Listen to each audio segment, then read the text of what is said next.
Hey guys, so I was on OAN last night doing a follow-up segment to the one we did last week on how cities and states are violating the Second Amendment and using the Chinese coronavirus as an excuse to do it.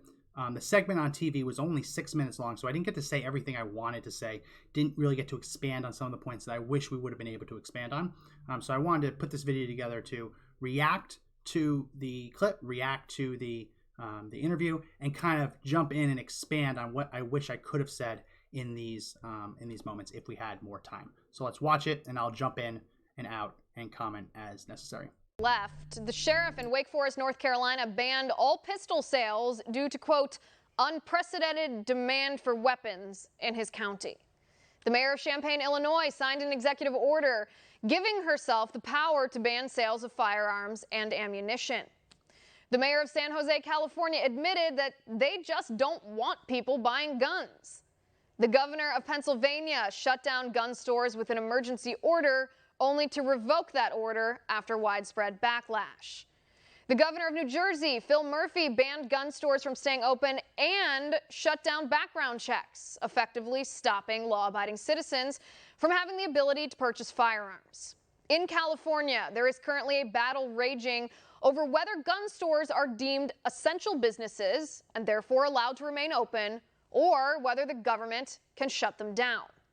The sheriff of Los Angeles said gun stores are not essential businesses. He ordered their closure in line with Governor Newsom's lockdown order, citing improper social distancing among the deluge of first-time buyers at the gun shops.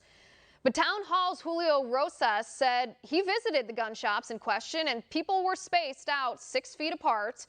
He says the sheriff's excuse to shut down gun stores was BS. And apparently the county legal counsel agreed because according to Fox LA's Bill Malusian, the LA County Sheriff's Office has suspended law enforcement efforts to close gun stores because legally gun stores can be deemed essential business. So with me now to break this all down, Advocacy Director of Conservative Daily, Max McGuire. Max, thanks for joining me. Hey, good to see you again. All right, Max, I think there's a reason that so many people are rushing out to buy firearms, weapons, and ammunition, because the government is proving to us that they will exploit a crisis to restrict or completely infringe and violate and take away our constitutional rights. Yeah, people are afraid, and people are rightly afraid. This isn't like the panic buying in the past where there's a tragedy and people are afraid of legislation coming down the pike. These are people who are under shelter-in-place orders in a lot of these places around the country and are afraid that the police won't be there to protect them. Under normal circumstances, when seconds count, the police are minutes away. You can only imagine how much longer it would take police to get to your house in a lockdown like this when they have other duties around the city or the state that they have to attend to. So people are worried. People want to protect themselves. And what they're finding is that they should have been voting for gun rights all along, because when they need their rights, when they desperately need to be able to exercise their rights, there are politicians standing in the way. So that was the main point that I wanted to hammer home with this, that the people who are buying guns, the first-time gun buyers, they don't understand the process. They've been voting for, a lot of them have been voting for Democrats for years or decades, saying that, yeah, it's too easy to get a gun.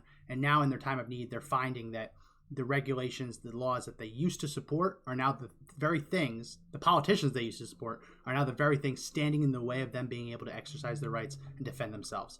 So that's a big thing that I really hope when all is said and done, when we get past this crisis, we can reach the point where people understand that the gun control they've been supporting was a bad idea, and that the people who are put in these situations where they can't get the guns that they've purchased realize that they probably should vote for another politician. Right, and it's not just the fact that police might be busy with other things. Many police departments around the country have been given stand-down orders not to make arrests when it comes to so-called non-violent crimes. Some of these crimes, very serious crimes, even if they're not crimes against somebody's body. There's also prisons that are releasing inmates into the community. People feel a need to protect themselves, to defend themselves, because the police aren't being allowed to do so under order of politicians during this crisis. So in Southern California, there is a debate going on about whether gun stores are going to remain open or whether they're going to be shut down in line with Governor Newsom's order.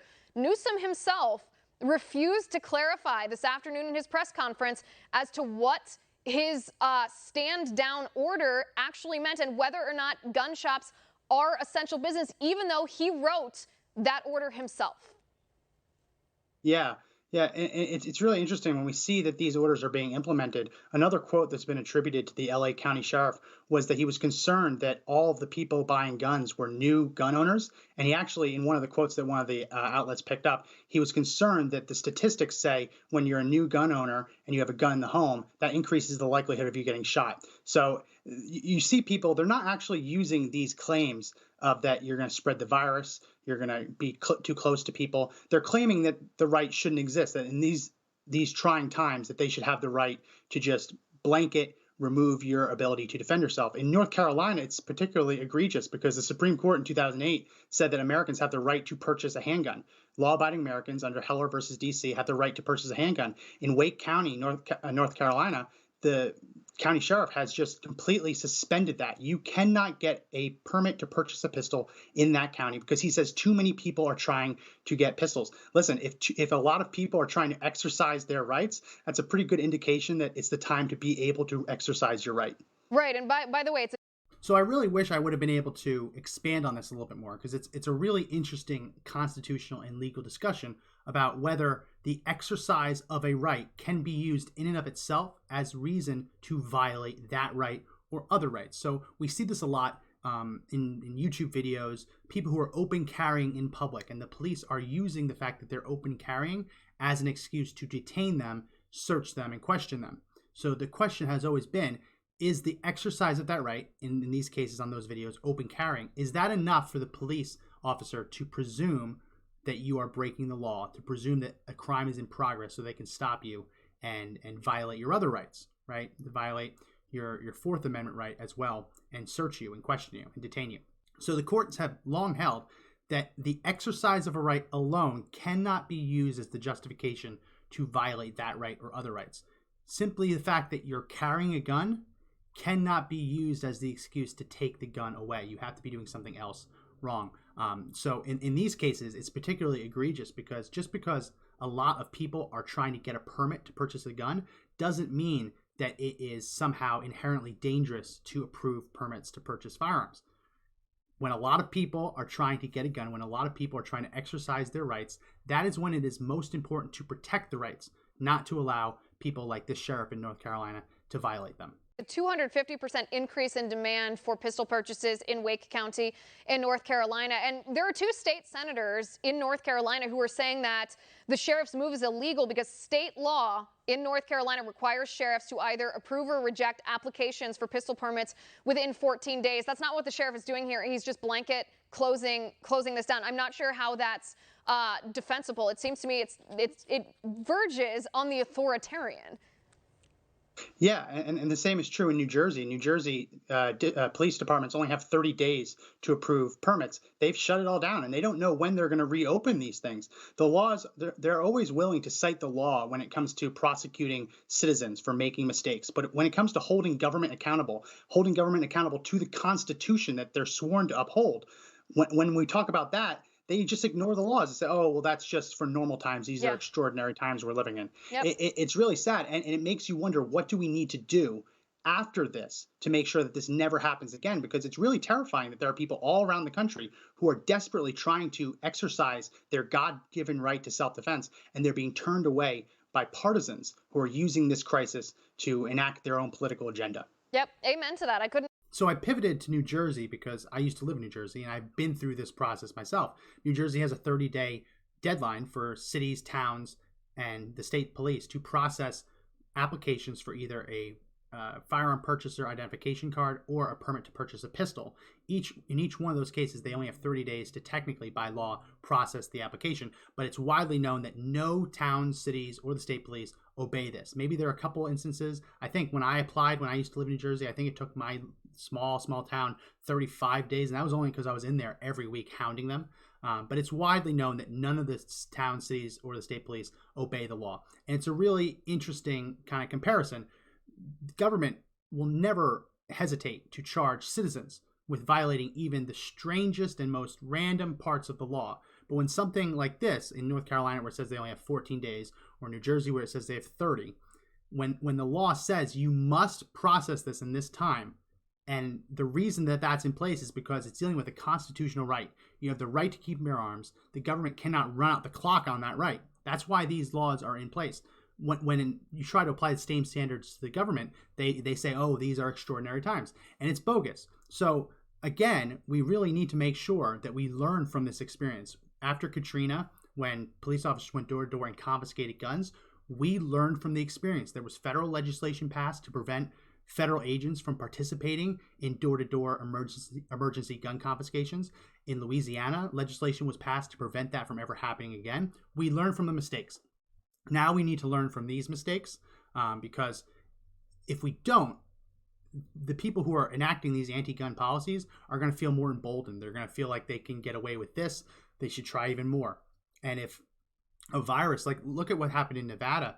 Nevada's numbers with COVID-19 were relatively low, and the governor has claimed broad emergency powers, even going so far as to say that no doctor can prescribe hydroxychloroquine to treat patients. He's the governor. He's not a medical expert. Saying that you can't use your medical expertise to prescribe a drug for an off-label purpose, that's not an executive power. So we're seeing this across the country. Towns, cities, states, mayors, county officials, governors, they are trying to see what they can get away with, right? So it's incredibly important for shows like Tipping Point on OAN, for shows like this to cover these issues, and for all of us to be paying attention.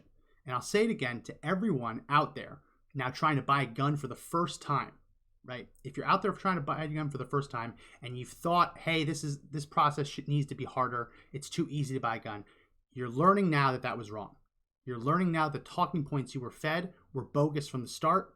And I pray that when we get out of this crisis, we're able to roll back these regulations, because no one should be turned away. No one should apply for the right to exercise their right and be turned down by a county sheriff because he says too many people are trying to exercise their rights.